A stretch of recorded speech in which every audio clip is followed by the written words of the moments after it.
Yesu nashimwe nshuti z'umusaraba, ndabashuje mu izina rya Yesu. Amazina ni Pasiteri Habimana Alexis, umushumba w'itorero Umunara Pentecost International Ministries, Kampala, Uganda na Asana. Dushimiye Imana muri aka kanya idushoboje kugira ngo tubashe kuganira namwe ijambo ry'Imana. Reka tubanze dusenge. Mana, mu izina rya Yesu turagushimiye ko waduhamagariye kugukorera. Nyemerera Mwami Imana muri aka kanya umwuka wera wasigiye itorero kugira ngo abe hamwe natwe, abakurikiye ijambo ryawe muri aka kanya ribashe kugira aho ribakura kandi ribashe kugira aho ribageza. Urakoze Mana, ubuntu bwe busage mu bakwizera n'abatarakumenya bose bakumenye, tubisenze gutyo kubwe Kristo Yesu, amen. Nshuti z'umusaraba, turabashimiye muri aka kanya mudukurikiye. Ndagira ngo tuganire ijambo ry'Imana dusanga mu gitabo cyo Kuva ibice 2, n'ubundi turasoma umurongo waho wa 8. Twumve icyo Imana ivugana natwe mu ijambo ryayo muri aka kanya. Umukobwa wa Farawo aramusubiza ati, nuko genda umunzanire. Umukobwa aragenda aramuhamagara nyina w'uwo mwana. Umukobwa wa Farawo aramubwira ati, genda ujyana uyu mwana umunderere, nzaguhemba. Uwo mugore ajyana uwo mwana aramurera. Imana itugirire neza cyane. Haleluya. Dushimiye Imana muri aka kanya. Nzanye ijambo kukubwira ngo Imana igufiteho umugambi, kandi umugambi wayo ntago ujya uyoba. Umugambi w'Imana ntago ujya uyoba. Nimba Imana yaragutekerejeho, nimba yarakuvuzeho, Imana izabana nawe kandi Imana izagufasha. Bibiliya ivuga iki? Bibiliya igaragaza uburyo abana ba Isiraheli bagiye muri Egiputa bagahura n'ibibazo twese tuzi, barakubitika, bahura n'ingorane, bahura n'akaga, bahura n'amakuba. Ariko muri ibyo byose bahuriyemo nabyo, Imana yari ikibita ubwoko bwayo. Kenshi hari igihe tuba mu bibazo, tukaba mu bigeragezo, rimwe na rimwe tukumva yuko Imana yadutaye. Oya, ntabwo Imana yadusezeranije kutaba mu bibazo, ahubwo Imana yadusezeranije kubana natwe mu bibazo. Imana ishimwe cyane. Ndasubiramo, ntabwo Imana yigeze idusezeranya kutaba mu bibazo, ahubwo yadusezeranije kubana natwe mu bibazo. Ndagira ngo nkubwire ngo ibyo bibazo urimo uhagazemo, Imana iri kumwe nawe. Icyo ugomba kugenzura ni iki? Nuko uri ubwoko bw'Imana. Imana ikikwita ubwoko bwayo, Imana ikikwita umwana wayo. Uyu munsi nimba wumva ijwi ry'Imana rikikwita umwana wayo, intambara zose uri kunyuramo Imana izazirwana. Izina ry'Uwiteka nirihabwe icyubahiro. Buriya hari umugambi w'Imana kuri wowe, hari umugambi w'Imana Imana igufiteho. Niyo mpamvu udapfa, niyo mpamvu ugihumeka, niyo mpamvu Imana ikikurinze. Rero ndagira ngo nkubwire, kenshi muri ubu buzima tunyuramo bwa hano mu isi, hari igihe tujya kubona tukabona dusigaye twenyine, ukabona abantu bakuvuyeho, ukumva abantu baragutaye, ukumva yuko isi kurangiriye. Hoya, ntago birarangira. Mu gihe ubona ari wowe wenyine, aho niho Imana ibibonye uburyo bwo guhaguruka kugira ngo ibane nawe. Burya iyo amaboko y'abantu akurekuye, hari amaboko y'Imana aba yiteguye kukuramira mu byo unyuramo byose. Nshuti y'umusaraba, ndagira ngo nkubwire ngo turi mu mugambi w'Imana, kandi umugambi w'Imana ntago uyoba. Umugambi w'Imana ntawuwuhusha. Reka nkubwire, Satani umugambi w'Imana ngo awushobore. Icyakora ashobora kuwukerereza, ariko muri uko kuwukerereza ntago Imana igitegurira muri gusa, ahubwo itegurira no muri B. Satani iyo arwanije umugambi w'Imana muri uwo Imana iwunyuza muri B. Ntabwo Imana itegurira ahantu hamwe gusa. Bibiliya itugaragariza yuko yarinze umugambi wayo kuri Mose. Kubera iki? Hari ikintu yamubonagamo, hari ikintu yari imutegerejeho.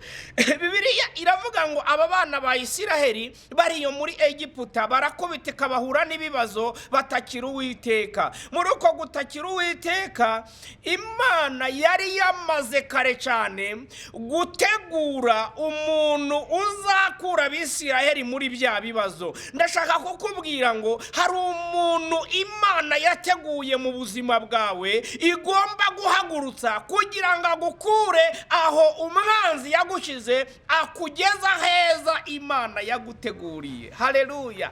Mu gihe ubona byacakaranye byananiranye, hari iby'Imana yateguye wowe utazi, utarabona, utaramenya, ariko birahari.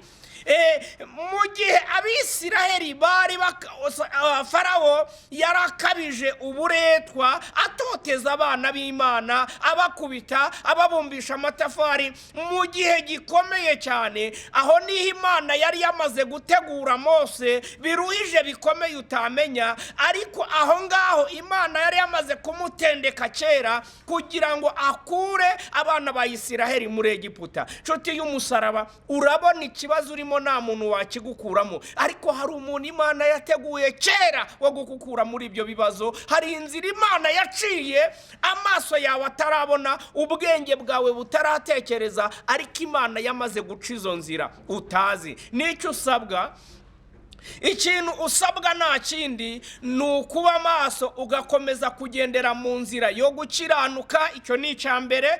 Ugakomeza kugendera mu nzira yo gukiranuka. Icyo ni icya mbere.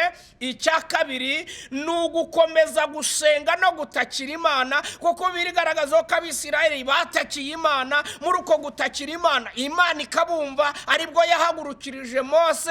Icya gatatu ugomba gukora ni ugukomeza kuyikorera udacogora.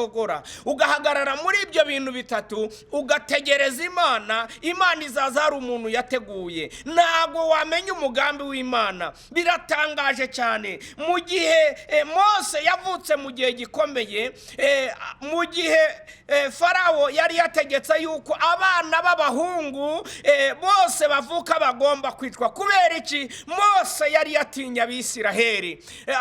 Farawo yari yatinya Abisiraheli. Reka nkubwire impamvu ubona uhura n'ibigeragezo byinshi. Satani yamenye icyo uzaba cyo mbere yuko ukimenya. Yaragutinye, niyo mpamvu kurwanya cyane. Ariko Imana nayo nyiri umugambi muri wowe, haleluya, izakomeza kukurinda, izakomeza kugugota muri bikomeye biruhije utamenya. Aho niho Imana izajya igutabarira. Izina ry'Imana rihabwa icyubahiro. Bibiliya irambwira ngo uwo mudamu nyina wa Mose ngo ahisha uwo mwana amezi 3 agira ngo arebe, ariko ubuzima bukomeza guhinduka. Ngabonye yuko ananiwe kumuhisha, amubohera akato. Haleluya. Amubohera akato, agahomesha ubushishi, aragenda amushyira mu gifunzo mu mazi. Reka nkubwire, aho utabona umuntu, uyu mwana ntago yabonaga mama we, uyu mwana ntago yabonaga papa we, ariko Imana yaramurebaga. Hari ibyo utabona muri iyi minsi. Nubona papa, nubona mama, nubona abavandimwe, nubona inshuti, ariko reka nkubwire, nubwo utababona, ariko Imana irakubona. Haleluya. Yobu yabivuze neza, aravuga ngo ndayishakira iburyo sinyibone, nayishakira ibumoso sinyibone. Aravuga ngo ariko izi nzira nyuramo, ngo nimara kungerageza, ngo zasohoka ameze nk'izahabu nziza yatunganirijwe mu ruganda. Haleluya. Nshuti y'umusaraba, ndashaka kukubwira ngo hari umugambi w'Imana utabona, utazi. Niyo mpamvu uca muri byoza, niyo mpamvu umwanzi akurwanya cyane. Rero ndagira ngo nkubwire ngo komera wihangane. Ngo umukobwa wa Farawo amanurwa no koga. Muri uko kumanurwa koga no koga nibwo Imana yari yatabaye. Ntago wamenya inzira Imana izanyuramo. Ngo nuko mushiki wa Mose yari araho, ngabona wa mwana ngaragenda abwira abagaragu ngo bamuzanira ako kato, ngasangamo umwana w'umuheburayo. Haleluya. Ngasangamo umwana w'umuheburayo. Imana ishimwe. Ngo n'umwenda w'abaheburayo, amenye ko ari umwana w'abaheburayo. Hari impamvu umwanzi aturwanya, nuko turi abaheburayo nyakuri. Imana ishimwe. Bibiliya irambwira ngo, aravuga ngo mushiki aramubwira ngo reka nkuzanire umudamu ushobora konsa uyu mwana akamurera akamukuza.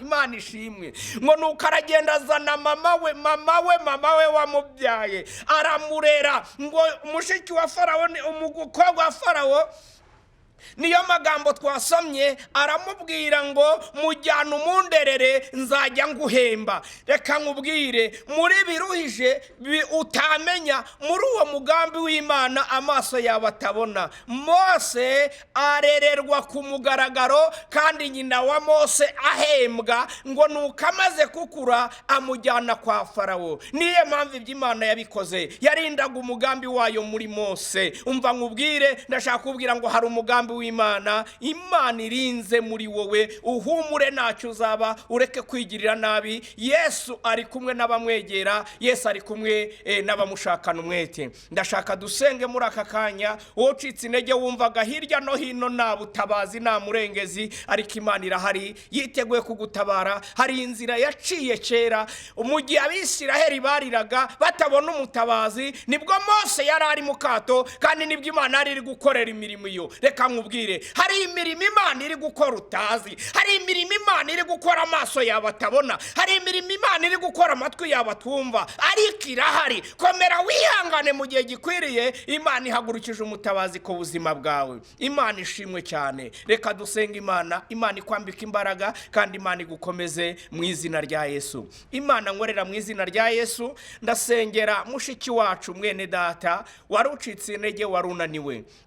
Muri aka kanya reka abari bacogoye basubizwemo imbaraga, kandi bahishurirwe, bamenye rwose yuko umugambi wawe ukomeje kuba kwizera. Nubwo inzira batazibona, ariko ijambo rye ritweretse yuko umugambi wawe utayoba, umugambi wawe udahusha, kandi urinze umugambi. Nyemberera urindire umugambi wawe mu bantu bawe, kandi uhagurutse umuntu mu buzima bw'abantu bawe aho wateguye kera, kugira ngo ubwoko bwe butabarwe. Urakoze Mana, ndabasabira imbaraga, ndabasabira gukomera no kwihangana, bisenze gutyo mu izina ry'umucunguzi wacu Yesu Kristo.